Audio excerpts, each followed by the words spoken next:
एक महिला होती है जिसको एक व्यक्ति से प्यार हो जाता है। प्यार होने के बाद में उसके साथ शादी कर लेती है और शादी करने के बाद रहने लग जाती है, साथ ही रहती है। अब इसको एक बेटी पैदा हो जाती है।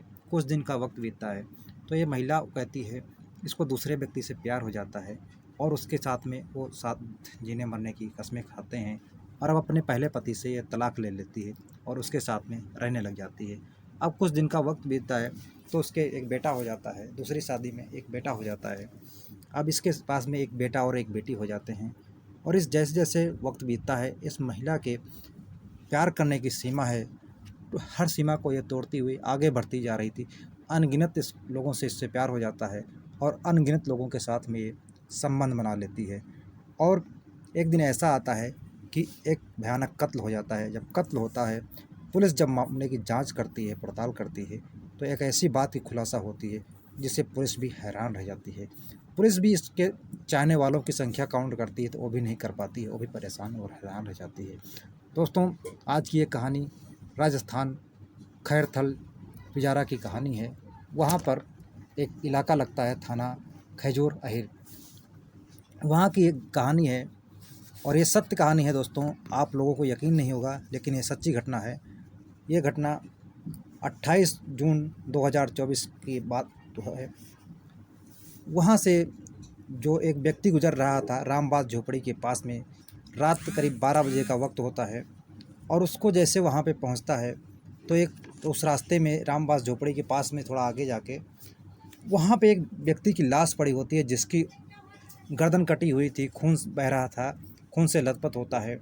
और ये देखकर जो है वो व्यक्ति घबरा जाता है और इसकी सूचना है वहाँ खैरथल पिजारा थाने को फ़ोन करता है। और वहाँ पे जो है एसएचओ होते हैं कमलेश कुमार और डीएसपी होते हैं शिवराज सिंह और फ़ौरन जो होते हैं ये पहुँच जाते हैं रात को ही और वहाँ पे उस लाश को अपने कब्ज़े में लेते हैं। और पुलिस जब लाश को देखती है तो ऐसा लगता है कि जो है ऐसे जैसे लूट-पाट की वारदात को अंजाम दिया गया है। ज़्यादा कोई हाथापाई या और कोई ऐसे निशान नहीं मिलते हैं, सिर्फ़ एक झटके में उसका गला काटा गया था। इस तरह से पुलिस को लगता है, जिसकी जो उम्र लगभग 35 साल के आसपास बताई जाती है। जो कि अब पुलिस वहाँ पे कोई ज़्यादा सबूत नहीं इकट्ठा कर पाती है, कुछ मिलता नहीं है पुलिस को। और वहाँ से जहाँ उसकी लाश पड़ी होती है वहाँ से थोड़ा आगे चलकर जो है एक हेलमेट मिलता है और उससे थोड़ा और आगे जाके एक नंबर प्लेट होता है वो मिलता है टूटा हुआ। उसके बाद में थोड़ा और आगे जाके स्कूटर मिलता है। अब पुलिस के पास में सिर्फ ये 3 चीज़ होते हैं, स्कूटर, हेलमेट और जो है नंबर प्लेट। अब इस तरह से पुलिस रात सुबह होती है, अगली सुबह जब इंक्वायरी चालू कर देती है तो इस जो गाड़ी होती है इसके मालिक को पता लगाया जाता है कि गाड़ी किसके नाम पर रजिस्टर्ड है, स्कूटर होता है। तो जो पता लगता है पुलिस को, एक शशि नाम की महिला होती है जो कि हरियाणा सिरसा की रहने वाली होती है। सिरसा थाना चौकट गांव पड़ता है, वहाँ की रहने वाली है। वो गांव हजीर पड़ता है, हजीरा, वहाँ पे चली जाती है। वहाँ जाके जो है पुलिस महिला के घर जाती है, वहाँ पता लगाती है तो वहाँ पता ये लगता है कि हाँ, महिला यहाँ की रहने वाली थी लेकिन अब यहाँ नहीं रहती है। और वो कुछ ही दिन पहले, कुछ ही समय पहले यहाँ पे जो है शादी इंद्रपाल नाम के व्यक्ति के साथ में शादी की थी, 2022 में शादी की थी।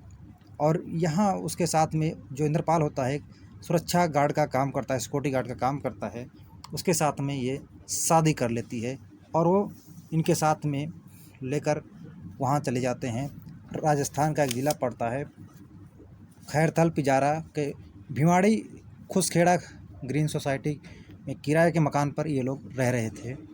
अब पुलिस वहाँ जाती है और पुलिस साथ में जो उसकी इंद्रपाल की फ़ोटो होती है उस गांव में पता लगाती है, दिखाती है। तो पुलिस को ये पता, गांव वाले ये बताते हैं कि ये तो इंद्रपाल की फ़ोटो है, पहचान लेते हैं, इंद्रपाल की लाश है। अब इस तरह से पुलिस को यहाँ पता लग जाती है और पुलिस अब उस महिला शशि नाम की महिला जो होती है उसके बारे में जानती है। तो उसके पहले पति का पता लगता है, उसके पास में जाती है, उससे पूछताछ करती है। पुलिस को ये पता लगता है कि जो पति होता है कहता है कि हमारा साहब अब इस महिला से कोई लेना देना नहीं है, इसका हमारा 2022 में तलाक हो गया था और मैं बहुत खुश हूँ जो कि मैं इससे अलग रह रहा हूँ और मैं सुखी सुखी अपना जीवन बिता रहा हूँ। पुलिस अब उस व्यक्ति की पर नज़र रखती है और उसको कोई, क्योंकि पुलिस को शक होता है क्योंकि पहला पति था तो हो सकता है यही कुछ कराया हो, लेकिन पुलिस उसे गिरफ्तार नहीं करती है और आगे बढ़ जाती है, उस पर नज़र रखती है। लेकिन अब यहाँ आ जाती है खैरतल, पिजारा, भिवाड़ी, और यहाँ खुसखेड़ा सोसाइटी में जाती है। खुसखेड़ा ग्रीन सोसाइटी होती है, वहाँ पर किराए के मकान में ये महिला रह रही थी, पता लगता है। तो जब पुलिस वहाँ जाकर पूछताछ करती है तो वहाँ पता लगता है कि ये 15 दिन से पहले से यहाँ से इस महिला का पता नहीं है कि कहाँ गई है, इसके बच्चे कहाँ गए हैं। इस तरह से जो इंद्रपाल होता है वो परेशान हो जाता है कि महिला कहाँ, हमारी पत्नी गई कहाँ से। तो शशि होती है अपने दोनों बच्चों के साथ में उस सोसाइटी से जाकर कहीं और रहने लग जाती है। अब जो इनकी जो बात पता लगती है, जो इंद्रपाल होता है ये वहीं पे रहता है, इसके ऊपर जो शशि हो, दोनों साथ में रह रहे थे, यहीं जो ऊपर वाली मंजिल होती है यहाँ पे दो व्यक्ति रहते थे, बालाकांत और कुलदीप। ये दोनों उसी एक ही रूम में किराए पे रहते हैं। और कुलदीप जो होता है बल्लभगढ़ का रहने वाला होता है, फरीदाबाद का, और जो बालाकांत होता है हैदराबाद का रहने वाला होता है। जो कुलदीप होता है इसकी उम्र होती है 32 साल और जो बालाकांत होता है इसकी उम्र होती है 50 साल। ये दोनों वहीं पे रहते थे ऊपर। अब इनका जो है इस महिला के साथ में वहीं के वो लोग पौड़ियों से उतरते थे, तो इस महिला जो शशि होती है, ये जो शशि महिला होती है ये सिक्योरिटी गार्ड का काम करती थी। सिक्योरिटी गार्ड का काम करती थी तो इसका आना जाना हर किसी के साथ में उठना बैठना लगा रहता था। और ये एक दिन इन दोनों से मुलाकात हो जाती है और इन दोनों से अब प्यार करने लग जाती है, यानी कि बालाकांत और कुलदीप से, इन दोनों से इसको प्यार हो जाता है। और ये दोनों, जब ये इंद्रपाल नहीं होता है घर पे, तब ये दोनों आकर अब उसके साथ में रिलेशन बनाते, उसके साथ संबंध बनाते। इस तरह से इन दोनों को, अब ये बात जब इंद्रपाल को पता लगती है तो इंद्रपाल जो है शशि अपनी पत्नी से टोकम टोकाई करता है और पता लगाने की कोशिश करता है कि आखिर इसके कितने लोगों के साथ में ऐसे चक्कर हैं। तो उसको पता लगता है कि उसको कई लोगों के साथ में इसके नाजायज़ संबंध हैं। इस तरह से अब कुलदीप जो होता है इंद्रपाल टोका टोकाई करता है। इस बात से शशि नाराज़ हो जाती है और कहती है, मैंने जब अपने पहले पति को छोड़ दिया तुम्हारे साथ में रहने लग गई तब तो नहीं कोई इतराज़ किया, मैंने तो तुम्हें नहीं कभी टोका टोकाई की, और तुम्हें क्या अब दिक्कत हो रही है, मैं चाहे जहाँ मर्जी जाऊँ। इस तरह से बोलती है और इस बात में इन दोनों में कहा सुनी होती है। अब कुछ दिन पहले ये जो है वहाँ से चली जाती है, तो ये जो कुलदीप होते हैं और बालाकांत ये दोनों वहीं रह रहे थे। अब इस तरह से ये अलग वहीं उससे जो ग्रीन सोसाइटी होती है, खुसखेड़ा ग्रीन सोसाइटी से थोड़ा दूर जाकर एक किराए के मकान में रहने लग जाती। और ये दोनों होते हैं जो कुलदीप और बालाकांत, ये दोनों उसको मदद करते हैं, वहाँ एक नया मकान दिला देते हैं किराए पर वहाँ रहने के लिए।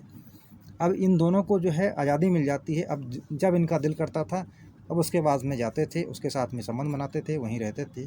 अब इनको पूरी आज़ादी मिल जाती थी, अब कोई रोकने वाला कोई टोकने वाला नहीं होता है।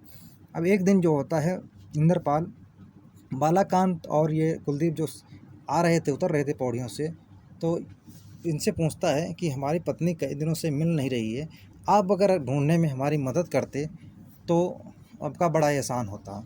ये दोनों कहते हैं आप बस इतनी सी बात है। हाँ, कहता बहुत बड़ा एहसान होगा आपका। कहते हैं आप चिंता ना करो, आप हमारे साथ चलो, यहाँ कुछ दूर जो है वो रामबाग झोपड़ी के आगे थोड़ा एक बाबा रहते हैं, वहाँ पे जो है वो आप उनकी अपनी पत्नी की फ़ोटो दिखाओगे, उसका नाम बताओगे, उसकी उम्र बताओगे तो चुटकियों में बता देंगे आपकी पत्नी है कहाँ, कहाँ मिलेगी, कैसे मिलेगी और मिल जाएगी। इस तरह से उनके साथ में उसके स्कूटर पर बैठते हैं बालाकांत और ये कुलदीप और इंद्रपाल, ये तीनों बैठ जाते हैं और चले जाते हैं। अब रात का वक्त होता है और रास्ते में जब पहुंचते हैं वहाँ पे सुनसान एरिया पड़ता है, तो जो बैठे होते हैं पीछे दो लोग, ये बीच में बैठा होता है, एक चला रहा होता है स्कूटर, और ये पीछे बैठा वाला व्यक्ति जो है इसका इंद्रपाल का गला रेत देता है चलती स्कूटर में, और ये वहीं उसको छोड़कर फेंक कर वो स्कूटर वहीं फेंक देते हैं, हेलमेट फेंक देते हैं, उसका नंबर प्लेट निकालते हैं, यानी कि सारे सबूत ये मिटाकर चले जाते हैं जिससे कोई पहचान ना हो सके। इस तरह से ये वहाँ से चले आते हैं रात को। लेकिन पुलिस अगर अपने पर आ जाए, पुलिस अगर ईमानदारी से काम करती है ना, तो मुजरिम जो है चाहे जितना मर्जी सातिर हो, जहाँ मर्जी छुपा हो, उसको ढूंढने में उसे देर नहीं लगती है। इस केस में भी ऐसा होता है। 24 से 36 घंटे के अंदर इन तीनों यानी कि बालाकांत, कुलदीप और शशि को यानी कब्जे में ले लेती है, अब गिरफ्तार कर लेती है। जब इनसे पूछती है पुलिस, अब शशि के पास में जाती है, उसका कॉल डिटेल वगैरह निकलवा के सारा चीज़ पता लगती है, तो पुलिस को ये पता लगता है कि इसके जो शशि नाम की महिला होती है, इसके तो न जाने कितने लोगों से संबंध हैं और न जाने कितने कॉन्टैक्ट में हैं। और अब उस शशि महिला को भी गिरफ्तार किया जाता है और इन बालाकांत और कुलदीप को भी गिरफ्तार करके जेल हो जाती है। और उन दोनों बच्चों को जो है, जो इनके एक बेटा और एक बेटी होता है, इनको चाइल्ड वेलफेयर सोसाइटी कमेटी को सौंप दिया जाता है।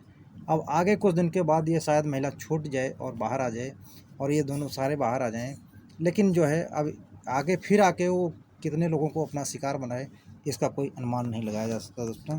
तो ऐसे लोगों से सावधान रहें दोस्तों।